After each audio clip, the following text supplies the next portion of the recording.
Exercise 3.2 7 sum. நம்மளுக்கு science எல்லாம் கொடுக்குற மாதிரி இங்கே ஸ்டேட்மெண்ட் ஏபி கொடுத்து ஆன்சர் கண்டுபிடிக்க சொல்லியிருக்காங்க. ஸ்டேட்மெண்ட் ஏலுக்கு என்ன கொடுத்துருக்காங்கன்னா, if 24p squared q is divided by 3p then the quotient is 8p அப்படின்னு கொடுத்துருக்காங்க. Statement B simplification of 5x plus 5 divided by 5 is 5x அப்படின்னு கொடுத்துருக்காங்க. இப்போது இதுக்கு ஆன்சர் என்ன, a is true but b is false. இதை நம்ம எப்படி சொல்யூஷனாக ஒர்க் அவுட் பண்ணி காட்டுறோம்னா இந்த வீடியோவில் பார்க்க போகிறோம். பார்த்துடலாமா? First statement A 7th sum. Statement A என்ன கொடுத்துருந்தாங்க, 24pq ஸ்கொயர்டையும் 3p ஸ்கொயர்டையும் என்ன பண்ண சொல்லியிருந்தாங்க, டிவைட் பண்ண சொல்லியிருந்தாங்க. ஸ்டேட்மெண்ட் ஏ அதானே கொடுத்துருந்தாங்க, 24p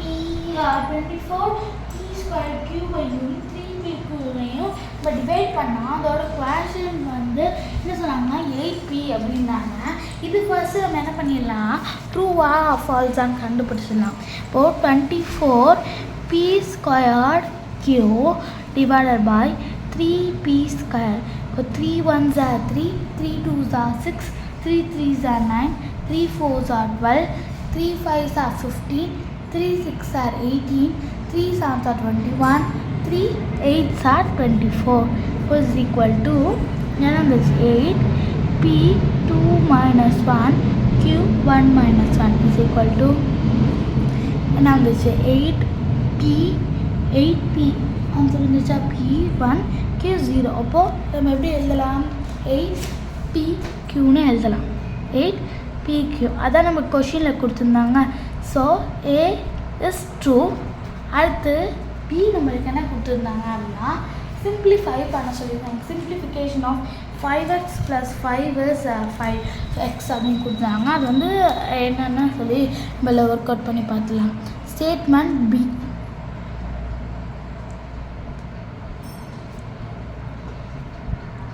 5x + 5 divided by 5 is 5x அப்படின்னு கொடுத்துருந்தாங்க. இது என்னது, ஃபால்ஸு நம்மளுக்கு தெரியும். நீங்கள் ஆன்சர் எப்படின்னு சொல்லிட்டு ஃபால்ஸ் தான்.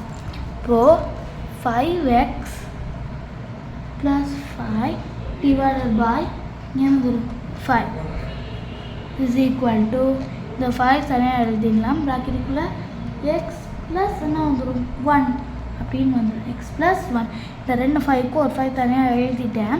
அப்போது இங்கே 5x + 1 வந்துடும். அப்போ டிவைடட் பை 5. அப்போது இந்த 5க்கு இந்த 5 கேன்சல் ஆகிடும். நம்மளுக்கு என்ன கிடச்சிருக்கு, x + 1. ஆனால் அவங்க கொடுத்துனா வேறு ஆன்சர். ஸோ இதோட ஸ்டேட்மெண்ட் என்ன அப்படின்னா, a is true but b is false. a is true but b is false. ஏன்னு சொல்லி நம்ம இங்கே ஒர்க் அவுட் பண்ணியாச்சு. அவ்வளோதான், ரொம்ப ஈஸியான சம்னா. உங்களுக்கு நல்லா புரிஞ்சிருக்குன்னு நினைக்கிறேன். நம்ம அடுத்த வீடியோவில் பார்க்கலாம்.